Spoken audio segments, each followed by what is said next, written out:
What is going on, ladies and gentlemen? Welcome back to the channel. My name is Paul. This is the Leeds Therapy. Thank you as ever for stopping by. I really do appreciate it, and I hope you are doing well.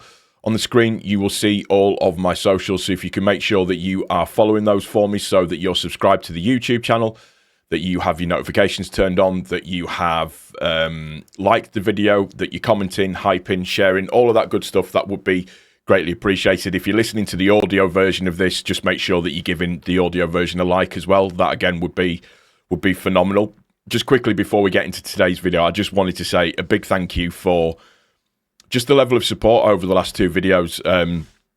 Views have been through the roof for my channel, so that's really appreciated, guys. So thank you very much for that. I genuinely do mean that. Thank you.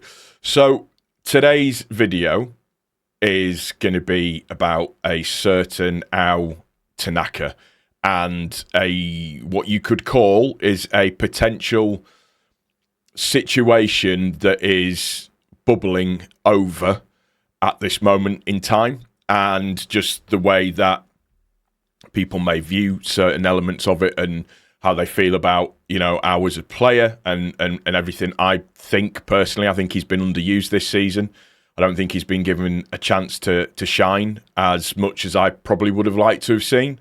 I think he showed his qualities extremely well in the game against West Ham. I thought it's not a surprise to me that he got player of the match as well. I think there's a little bit of Leeds United fans trying to make sure that they are maybe potentially sending a bit of a message to Farke as well. And for me, it was plain to see that he, for me, depending on how bad the injury to Stack is, he should be playing from now until the end of the season. You know, injuries permitting and everything and all of that good stuff, but he should be playing from now until the end of the season, as far as I'm concerned. He's such a good footballer, a very talented footballer, and he would work so well in our midfield.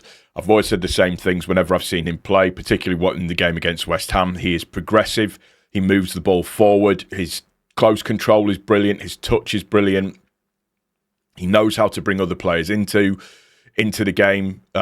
His goal against West Ham was fantastic. The 1-2 between him and Rodon was brilliant. And then the continued build-up as the ball comes out to Okafor, and then it's crossed in, and his close control to shoot and to score as well. Absolutely brilliant. And he did not put a foot wrong as far as I'm concerned. You know, it's interesting. He's very much he needs to get the games in his legs type of player. So the more you play him, the better you actually see that he is. And, you know, that's evident. He's played a couple of games for Japan, comes into the game for us against West Ham, and he looks absolutely brilliant as far as I'm concerned, and he should be playing. And I think that is something that's probably going to be forced on Farke now, given the injury to Stack. But just mind you, we're saying that with the injury to Stack, I think that's probably going to be more a Longstaff fulfillment. But I want to see more of Tanaka in the team. I just think he's such a good player. But I just wanted to get into a couple of little bits and pieces, news-wise, that have kind of been floating around over the last sort of couple of days. And Ekram Kono put out on the 7th of April that SC Freiburg are interested in Leeds United's Japanese midfielder Au Tanaka. Germany, there is also Hannover 96 and Union Berlin who are also monitoring. And in England, multiple clubs showing interest. And then he puts Leeds asking 15 to 20 million euro fee. Leeds haven't set an asking price for the player. Just put that one to bed. They have not set an asking price for the player. Does that mean that they won't sell him? Absolutely not, no. But they have not come out and specifically said that they will put an asking price out there for the player. We know he's frustrated because he wants to play more games, which I completely understand. And like I said, I feel like he has been criminally underused this season. And hopefully for the remaining 7 games, he gets to show what his worth is towards the end of the season. And then interestingly, the day after that, so on the 8th of April, so yesterday, Florian Plettenberg put out new Al Tanaka is open to leaving Leeds this summer. He is currently leaning towards a move within the Premier League. Freiburg are also interested, although they are not his priority. And here's the big bit here. This is the big bit. If LUFC are willing to let him go, a potential fee could be in the region of 10 to 12 million euros. So that has massively come down from where it was, according to the other post. His current market value is between 10 and 11 million pounds. That's when you look at transfermarket.com, that's his current market value. And a player that we played £4 million for, that is a very, very good return on the money that you actually made on him. And we have to let me just quantify this. Do I want to see him sold? No. Do I think he's good enough? Yes. Should he be getting more game time? 100% yes.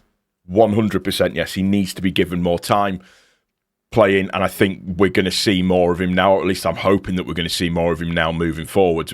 Just, if we don't, then we know that he's leaving. What I would say, if he doesn't feature very much towards the end of the season, then we know that he will be leaving at the end of the summer. So people are getting the knickers in a bit of a twist because of these two posts in particular.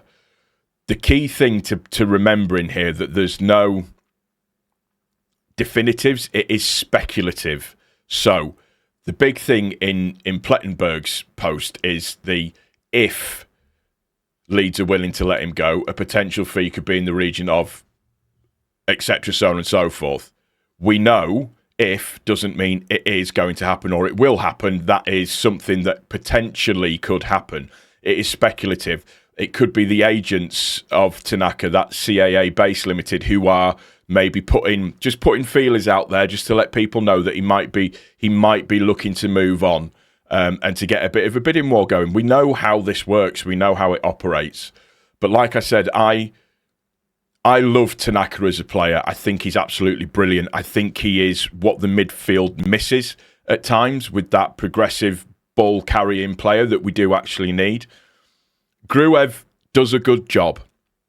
Can't get away from that. Gruev's statistics are ridiculous this season, by the way. But Gruev does a good job. A very, very good job.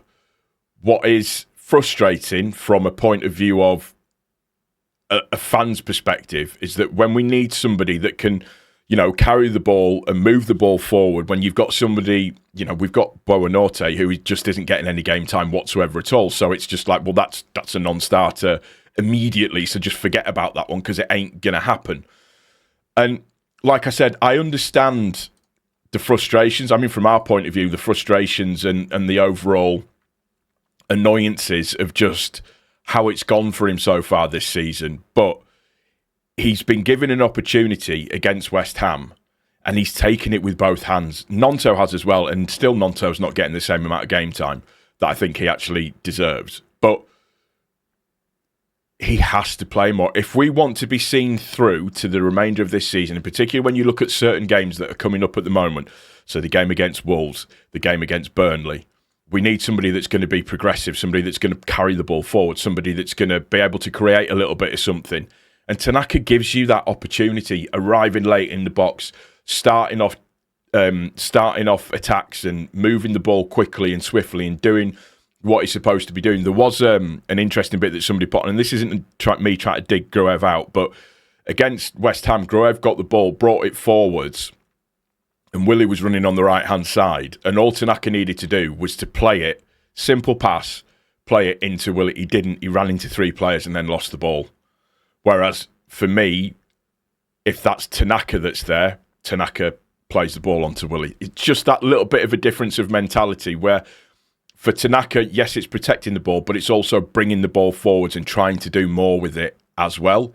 And listen, if we are going to sell him at the end of this season, we want to make sure that we're getting absolute top dollar for him, don't we? So we need to make sure that we are putting him in the shop window, allowing him to do everything that we know that he's capable of doing. Like I said, it's just, for me, it's infuriating that he hasn't played more games because he is a very, very, very talented player. And I would have thought that the progression for him from Championship to Premier League seems as though it's been, a lot easier for him than some other players that have come up.